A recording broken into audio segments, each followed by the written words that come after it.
네, 9월 18일 정규제 뉴스 시작합니다. 주말입니다. 이 주말에 좀 즐거운 가을 나들이들이 많기를 바랍니다. 고속도로가 또 많이 미어질 것 같습니다.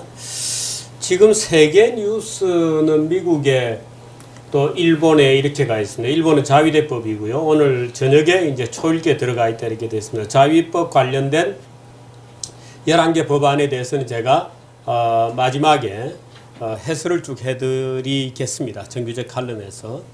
그렇습니다. 미국은 뭐 역시 FOMC라고 하는 그 미국의 FRB에서 금리 결정을 오늘 새벽 2시에 동결로 결정해냈습니다. 그래서 그 관련된 얘기는 오영규 위원하고 나중에 좀 알아보도록 하겠습니다만, 그 외에도 트럼프 대 칼리피오리나의 논전이 아주 재밌게 돌아가는 것 같고, 이번에 약간 그 트럼프의 무식이 좀 폭로된 거 아니냐, 어제 CNN 토론회에서. CNN은 그 토론회로 완전히 뭐 사상 최고의 시청률을 기록했다고 할 정도니까, 미국이 일단 대통령 선거는 흥행은 성공했습니다만 세계 각국에서 지금 극좌 대 극우가 이렇게 준동하는 그런 그 모습은 썩그 민주주의의 안정적인 운영이라는 측면에서 썩 좋지는 않은 것 같은데, 어떻든 그런 양상이 현실에서 나타나고 있습니다. 오늘의 주제 같이 한번 보시겠습니다. 황성욱 변호사가 잠시 후에 나오셔서 좌익 판결, 오늘은 특히나 양심적 병력 거부 문제에 대해서 좀 얘기를 하도록 하겠습니다. 그 다음에 배진영 차장이 오랜만에 나와서 오늘의 책 소개 좀 해주고, 고두현 시인의 시안수 오늘도 있습니다. 미리 보는 환경이 있고요. 오영규 위원이 잠시 나와서 또 이 금리에 대한 설명 좀 하도록 하겠습니다. 정규제 칼럼이 있습니다. 일본의 안보법이 전부 11개입니다. 그 자세한 내용 아마 모르실 텐데, 오늘 정규제 뉴스에서 볼 수 있는 별 재밌는 것들이 많습니다. 사실 이 지식으로 따지면 굉장히 비쌉니다만 정규제 TV 하루에 100원 꼴입니다. 3,300원밖에 안 하니까 그 대신에 많은 친구들에게 좀 선물을 많이 해주시기를 부탁을 드립니다. 오늘의 뉴스 보시겠습니다. 일단은 금리 동결되었다. 안보법안 참의원 아직은 통과되지 않았습니다. 김무성 대표 뭐 친박계 하고 대립이 점입가경이다. 사실 이런 뉴스는 하기 싫습니다만은, 그래도 혹시 정규제 뉴스에 정치는 너무 안 다룬다 뭐 이런 얘기를 하실까봐 하나 넣어놨습니다. 우리나라 월소득 180만원 4인 가족 기준, 이게 중산층이냐? 아닌 것 같습니다. 제 생각에는. 그 다음에 임금 피크제 여론이 있고요. 다음 페이지. 알리바바의 허상이 깨지나요? 독일의 유통업체인 리들인데 영국에서 지금 저 리들이 영국 직원들에 대해서 이 말입니다. 왜냐하면 영국이 지금 생활임금 제도를 도입하겠다고 캐머런 정부에 약속을 했기 때문에. 크로아티아, 유럽 난민들의 고민은 지금도 계속되고 있습니다. 미국 개인 중간소득도 제자리. 미국의 주요 GDP는 조금 힘들고 있지만 중간소득은 제자리다, 이런 얘기 있습니다. 뉴스는 이송현 아나운서부터 출발합니다. 부탁합니다. 9월 18일 금요일 오늘의 뉴스입니다. 미국 중앙은행이 현지 시간 17일 현행 0에서 0.25% 수준인 금리를 동결했습니다. 연방공개시장위원회 FOMC 표결 결과 10명 중 제닛 옐런 의장을 포함한 9명이 금리 동결을 선택한 것으로 전해졌습니다. 애틀랜타 연방은행 총재인 레프리 라커만 동결에 반대표를 던지며 금리 0.25%포인트 인상을 주장했습니다. 옐런 의장은 올해 안으로 금리를 인상할 가능성은 여전히 열려 있다고 밝혀 10월이나 12월 인상 가능성을 남겨뒀습니다. 한편 FOMC 내에서도 마이너스 금리에 대한 주장이 나왔습니다. 위원 중 한 명은 EU처럼 경제 성장과 인플레이션을 위해 올해와 내년의 기준금리를 마이너스로 낮춰야 한다는 입장을 밝혔습니다. 네, 이 하나 우리가 좀 알아둬야 될 것은, 미국은 일반 그 국민들의 대출 금리는 꽤 높습니다. 4%, 5% 뭐 이렇게 굉장히 높습니다. 그래서 미국이 제로금리 하니까 우리도 제로금리로 낮춰서 뭐 가계대출 금리를 더 낮추라, 이런 것은 좀 넌센스입니다. 일본은 미국은 우리보다 일반 대출금리는 상당히 높게 되어 있습니다, 지금. 그래서 오히려 이제 가계대출이 줄어들고 있고요. 우리는 지금 가계대출이 계속해서 많아져서 미국보다도 가계대출 비율이 높습니다. 거의 중국하고 거의 유사한 수준으로 가계대출 비중이 올라와 있다는 사실도. 그래서 사실은 미국의 기준금리 기준이라는 게 페더럴 펀드 레이트입니다. 페더럴 펀드에 은행들이 거래할 때 말하자면 단기 콜 자금을 쓰는 페더럴 펀드의 레이트가 제로에서 0.25%포인트까지의 레인지를 둔 타겟 존이 그대로 유지된다 하는 것이 이제 오늘 아침에 새벽에 이제 결정이었습니다. 근데 일반 주택대출 금리도 제로에 가까울 것이다. 이렇게 생각하시면 큰 오해입니다. 미국 금융기관들은 지금 예대 마진, net interest margin이라고 그러는데요. 님이라고 하기도 하죠. 그 net interest margin이 우리 지금 국내 은행들이 아마 한 1.7 뭐 이렇게 될 텐데 미국 은행들은 거의 2배 정도 됩니다. 3.4, 3.5. 그러니까 대출금리와 예금금리 주는 차이가 평균이 물론 평균입니다. 그래서 우리하고는 금리 차이가 사뭇 다르고 미국의 실질 대출금리, 일반 국민들이 느끼는 대출금리는 우리보다 지금 높은 선에 있다는 것도 상식으로 알아두는 것이 좋을 것 같습니다. 다음 뉴스. 일본의 안보 법안을 처리하기 위한 최종 절차가 일본 참의원에서 진행되고 있습니다. 아베 정권은 오늘 안에 본회의에서 법안을 강행 처리한다는 입장이고 야당은 총력 저지하겠다고 맞서고 있습니다. 아베 총리는 2006년 1차 내각 시절 집단적 자유권 행사와 평화헌법 개헌 의사를 처음 밝히며 부분적이나마 전쟁에 참여할 수 있는 나라로의 복귀를 추진했습니다. 이번 안보 법안이 참의원을 통과하면 그동안 방어를 위한 무력 행사만 허용됐던 일본은 제한적으로 집단적 자유의 범위 내에서 무력 행사를 할 수 있게 됩니다. 네, 무력 행사 지금 우리 송현 씨가 그런 표현을 썼는데요. 지금 우리나라 신문에 소개되는 대부분의 기사들을 보면 막바로 전쟁 가능한 이런 국가 이렇게 되어 있습니다. 그런데 그렇지는 않습니다. 전쟁을 가능한다는 것은 국가 대 국가로서 말하자면 전쟁을 선포하고 전쟁 행위를 할 수 있다 이런 건데 그건 아니고 아주 제한된 집단 자위권이라는 범위 내에서 말하자면 나토 같은 경우에는 그게 집단 방어 시스템이잖아요. 그 나토 같은 스킴이 이 동아시아에는 없습니다. 태평양에는. 그러니까 아무래도 이제 왜 그랬는지 저는 약간 의심스럽습니다만 미국이 아마 일본을 너무 상대가 안 된다고 봤거나 그러니까 독일 같은 경우에는 그 나토에 들어 있습니다. 그래서 독일은 나토의 집단 방어 시스템 안에서 거의 정상 국가로서 군대 활동을 합니다. 그러니까 그 집단 자위권이라고 하는 개념을 가지고 말하자면 미국이 이제 사실 요구해서 하는 것인데요. 그래서 그 테두리 내에서 제한적으로 무력 활동을 하는 겁니다. 전쟁을 포함하는 건 아닙니다. 그런데 우리나라 언론들 지금 보면 그런 보도조차도 완전히 반일 감정을 가지고 하고 또 일본 내에서는 이제 워낙 평화 시기를 오래 살았고 또 일본에는 이제 흉흉한 루머가 그게 통과되고 나면 곧 물론 아베가 그런 얘기를 했습니다만 평화헌법을 개정을 해서 전쟁도 선포할 수 있게 만들고 그렇게 되면 젊은 애들이 징집될 거다 이런 이제 공포감이 일본에서 많이 번지고 있다 그래요. 그런 내용이어서 우리가 특히 언론들이 용어를 쓸 때는 전쟁 이런 용어를 지금은 써서는 안 됩니다. 장차 그렇게 갈 염려가 있다는 거지 지금은 제한적으로 무력 행사, 집단 자위의 범주 내에서 이렇게 되어 있습니다. 한반도 출병도 가능하다 이렇게 되어 있는데 한반도에 출병하는 게 아닙니다. 미군 또는 미국인들이 한반도에서 나갈 때 일본이 말하자면 도와줄 수 있다. 그것도 한국에 서가를 해야 뭐 이런 식으로 되어 있습니다. 그러니까 우리가 그 내용은 좀 정확히 알아야 될 것 같습니다. 네, 다음 뉴스. 김무성 대표 측과 친박계의 대립이 갈수록 심화되고 있습니다. 김무성 대표와 가까운 김성태 의원은 오늘 CBS 라디오에서 최근 김 대표의 대선 불가론을 주장한 윤상현 청와대 정무특보의 발언에 대해 술에 취해서 한 이야기인지 궁금할 정도로 실익이 없는 말이라며 직격탄을 날렸습니다. 김 의원은 이어 김무성 흔들기가 박근혜 대통령의 레임덕을 재촉하는 길이라고도 말했습니다. 또 친박계 좌장인 서청원 최고위원이 김 대표를 향해 오픈 프라이머리에 대한 대안을 모색해야 한다고 요구한 데 대해서도 국민들이나 언론들이 볼 때 성급한 분열의 양상으로 비춰질 수 있다고 덧붙였습니다. 정규재 주필님은 이 뉴스를 듣고 다들 제정신이 아니군이라고 평가하셨습니다. 오늘 국회 기획재정위원회의 통계청 국정감사에서 현실과 맞지 않는 통계의 문제점이 지적됐습니다.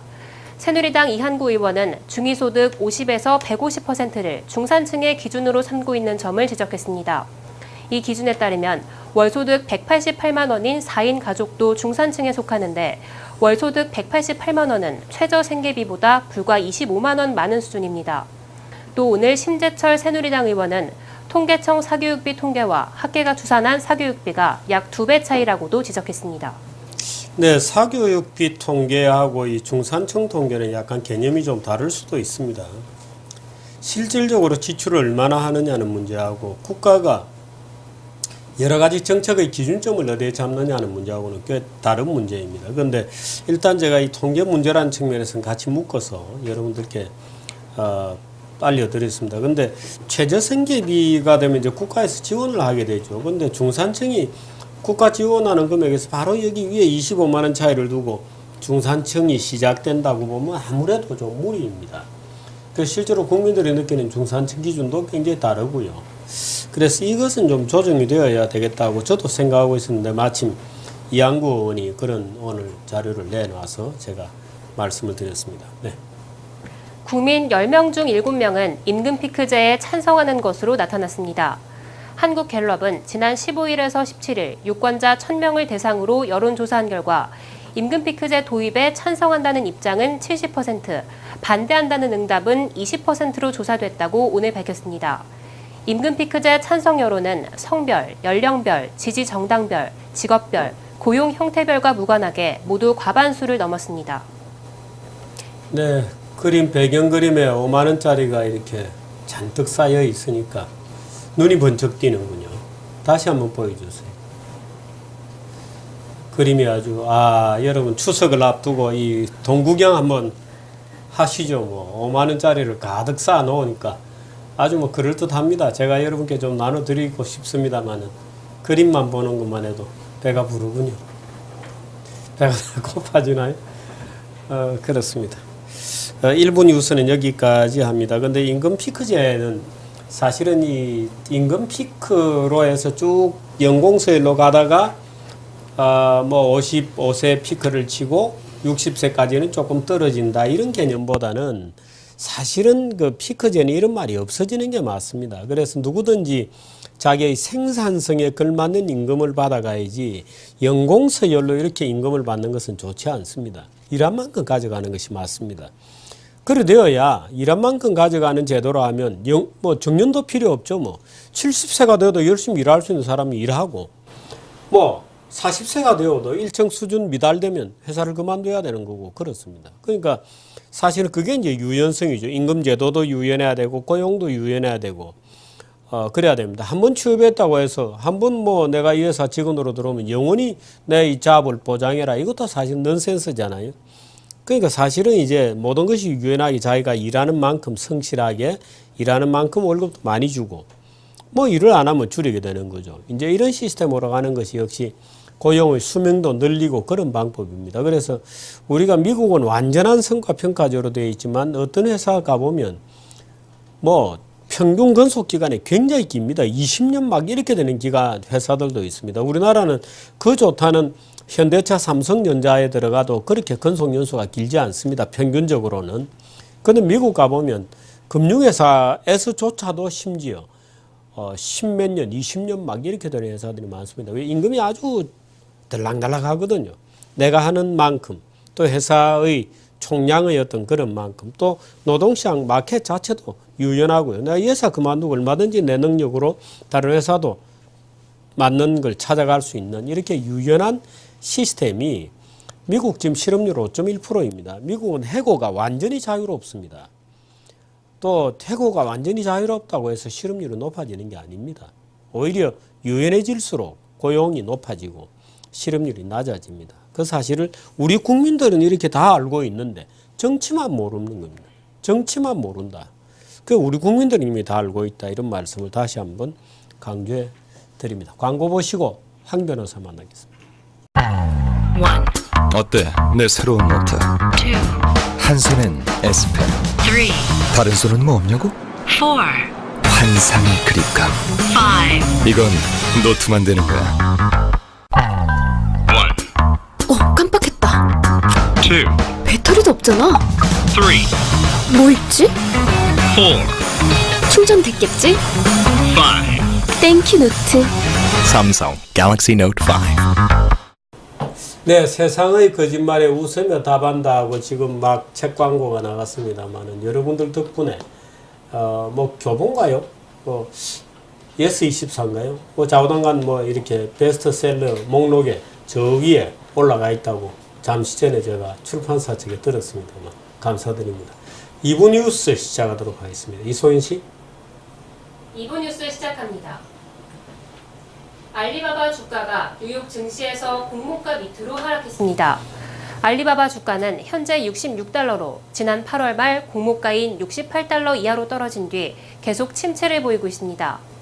알리바바 등장 이후 중국 기업들의 대규모 자금이 몰리고 중국의 기술 스타트업에 대한 투자금이 폭증했지만 현재는 완전히 다른 상황입니다. 알리바바뿐만 아니라 중국의 소셜커머스 메이투안 역시 150달러의 자금을 모으려 하고 있지만 투자자를 찾지 못하고 있습니다. 이에 대해 전문가들은 중국 증시 폭락의 영향도 있겠지만 중국 기술 기업들을 냉정하게 볼 수 있게 된 점도 작용한다고 설명했습니다. 네, 알리바바는 서울에도 왔다 갔습니다. 얼마 전에 이번 주인가요? 서울에도 와서 행사를 하고 이 서울의 공급자를 이제 그러니까 입점업체를 찾는 행사도 하고 왔습니다만은 사실은 뭐 알리바바 뭐 미국의 페이스북 같은 경우에도 대한민국 기업들이 먼저 그런 것들을 다 했습니다만은 어떻든 현재는 좀 밀려 있고 알리바바는 뭐 정치적인 그런 얘기들도 루머가 계속 돌고 있습니다. 네, 다음 뉴스. 독일 저가형 마트 체인인 리들이 영국에서 9천여 명의 직원들에게 생활임금을 지급하겠다고 발표했습니다. 런던에서의 시급을 현재 8.03파운드, 우리 돈 약 14,000원에서 9.35파운드, 우리 돈 약 17,000원으로 올리겠다는 것입니다. 또 런던 이외의 지역에서는 시급을 7.3파운드에서 8.2파운드로 올릴 방침입니다. 리들은 평균적으로 연간 1,200파운드를 더 지급하는 것으로 앞으로도 생활임금재단의 기준을 따를 것이라고 발표했습니다. 네, 지금 영국에서는 생활임금을 둘러싼 논란이 일부 있습니다. 우리나라에서도 이 생활임금을 둘러싼 최저임금보다 높은 수준의 생활임금이라는 개념을 주로 이제 레프트 쪽에서 들고 나와서 논란인 지역들도 있습니다. 근데 이 캐머런 정부 같은 경우에 생활임금을 보장하겠다는 쪽의 방침을 정했습니다만은 캐머런 같은 경우에는 복지 축소라든지 감세라든지 하는 일반적으로 또 노동시장 유연성이라든지 파업 조건을 엄격하게 한다든지 하는 다른 패키지하고 같이 갑니다. 생활임금만 따와가지고 또는 뭐 어떤 나라의 세금만 높은 세금만 따와가지고 우리나라의 희한한 괴물을 만들어내려고 하는 이런 좌익들하고는 기본적으로 어프로치가 좀 다릅니다. 그래서 이 나라 저 나라 다니면서 이 나라 저 나라의 좌익들이 하나씩 둘씩 하는 것들을 다 모아가지고 이 나라에 만들려고 하는 우리나라에 만들려고 하는 이 철없는 이 좌익들의 말하자면 좌익 정책 백화점을 만들려고 하는 그런 시도들은 중단되어야 마땅합니다. 그래서 제가 오늘 이 뉴스를 소개시켜 드리는 것은 말하자면 캐머런 정부의 개혁 전체의 얼개 속에서 생활임금 문제를 봐야지 그것만 따서 오케이 영국의 생활임금 하니까 영국에서 그거 가져오고 스웨덴은 소득세율이 높으니까 그것만 가져오고 말하자면 스웨덴의 소득세율 높은 걸 가져오려면 스웨덴의 부가가치세가 25%라는 것도 같이 가져와야 됩니다. 근데 부가가치세 25%는 안 가져오고 소득세 높은 것만 가지고 온다. 이렇게 되면 그것들이 이제 우리 체계 속에서 엉뚱하게 끼어들어와서 완전히 유기체로서 작동할 수 없는 그런 그림들이 만들어지는 거죠. 그런 차원에서 이 기사를 여러분들께 소개를 해드렸습니다. 예. 유럽으로 가려는 난민들의 새로운 경로가 된 크로아티아가 난민을 추가 수용할 수 없다고 밝혔습니다. 최근 세르비아에서 크로아티아로 넘어간 난민은 7,300명으로 지난해 연간 규모의 3배 수준을 넘어서자 크로아티아 정부가 하루 만에 입장을 바꾼 것입니다. 크로아티아는 헝가리의 국경 통제 조치 이후 새로운 난민 이동 통로가 됐습니다. 조란 밀라노비치 크로아티아 총리는 인종과 종교를 따지지 않고 난민들을 수용할 준비가 돼 있다고 말했지만 급격한 난민 유입 속도에 놀라 하루 만에 수용 의사를 철회했습니다. 네, 지금 조금 전에 지도를 다시 한번 보여주시죠. 지금 시리아 쪽은 문제가 굉장히 심각합니다. 시리아 쪽은 문제가 굉장히 심각해서 이 시리아에서 50만 명이 내전으로 이미 죽었고요. 미국이 발을 빼면서 소련이 이제 소위 군사 캠프를 빌드업하고 있다는 기사가 요즘 계속 나오고 있습니다. 그래서 중동에 소위 이제 이 시리아에 소위 이 러시아가 쐐기를 받게 되는데 어쨌든 그 문제로 굉장히 갈등이 많습니다. 세르비아에서 헝가리 쪽으로 원래 넘어갔었죠. 헝가리 쪽으로 넘어가다가 그 길을 이제 헝가리가 봉쇄를 하니까 크로아티아 쪽으로 넘어갔습니다. 크로아티아는 뭐 우리나라에서도 관광붐이 굉장히 많은 지역인데 당분간은 글쎄요. 뭐 이런 말씀드리 죄송합니다만 조금 조심하는 게 좋을 것 같습니다.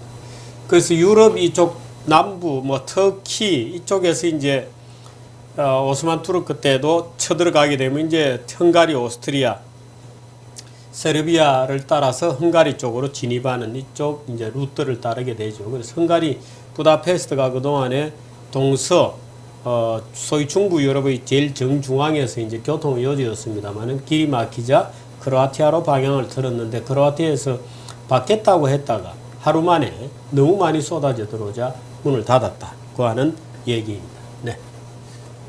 미국 통계청은 미국의 2014년도 가계소득 중간값이 5만 3천 달러로 제자리 걸음을 한 것으로 나타났다고 밝혔습니다. 소득 중간값은 미국 총 가구들을 소득순으로 일렬로 세웠을 때 한 가운데에 해당하는 가계의 소득으로 중산층의 경제적 위치를 측정하는 지표입니다. 미국의 가계소득 중간값은 2011년과 2012년 연속으로 하락했고 현재 수준은 2007년보다 6.5% 낮은 것입니다. 또 2014년 빈곤율은 14.8%로 4,670만 명에 달했는데 이는 2007년 대비 2.3% 높아진 수치입니다. 네, 중간값, 평균값 뭐 이런 데 대해서 우리가 약간 이제 물론 뭐 여러분들 다 아시리라고 봅니다만은 조금 이제 관심을 가지고 보시는 게 좋습니다. 이 중간값이라는 것은 그냥 숫자를 쫙 늘어놨을 때 그냥 단순 중간 이렇게 됩니다. 미국의 이 중간 소득이 계속 제자리다 하는 것도 우리가 눈여겨볼 만한. 근데 미국 같은 경우는 사실 굉장히 독특한 구조를 가지고 있습니다. 밑에 이민들이 굉장히 두텁게 깔려 있고 소위 뉴카머들이 굉장히 많습니다. 멕시코에서 계속 넘어오죠. 이제 이런 인구들이 하층부를 메우게 되죠. 그래서 미국의 빈곤 통계를 볼 때는 우리가 항상 좀 주의를 기울여서 좀 봐야 될 것 같습니다. 네, 오늘 뉴스는 여기까지 하겠습니다. 잠시 후에 오형규 의원 만나서 금리 FRB 공부 좀 하겠습니다.